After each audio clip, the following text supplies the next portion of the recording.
1981 ஜூலை 3ஆம் தேதி ரிலீஸ் ஆன படம் தான் பன்னீர் புஷ்பங்கள். இந்த படத்தை தீவாசும் சந்தனம் பார்த்து இணைஞ்சு பாரதி வாசுங்கிற பேர்ல இயக்கியிருப்பாங்க.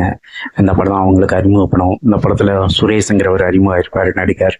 பிளஸ் சாந்தி கிருஷ்ணாவும் அறிமுகம் இருப்பாங்க. இளையராஜாவோட மியூசிக்ல பாடல்கள் எவர்கிரீன் சாங்ஸா கொடுத்திருப்பாரு. இந்த படம் ஒரு பள்ளி பருவ காதலை மையப்படுத்தி எடுத்திருப்பாங்க.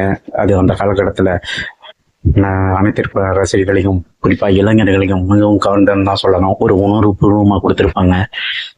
படத்துக்கு ஒளிப்பதிவும் பிளஸ் அந்த ஊட்டி லொக்கேஷன்ல அவங்க பேக்ரவுண்டும் படத்துக்கு மிகப்பெரிய பிளஸ் ஆகும், அழகாகவும் இருக்கும். பிளஸ் பிரதாப் ஒரு முக்கிய பாத்திரத்துல நடிச்சிருப்பாரு. அவரும் உணர்வுபூர்வமா நடிச்சிருப்பாரு. இந்த படத்தை அறிமுக இருக்க டீனேஜ் லவர்ஸா சுரேஷும் சாந்தி கிருஷ்ணாவும் பண்ணியிருப்பாங்க. அவங்களும் அந்த கேரக்டரை அழகா பண்ணியிருப்பாங்க.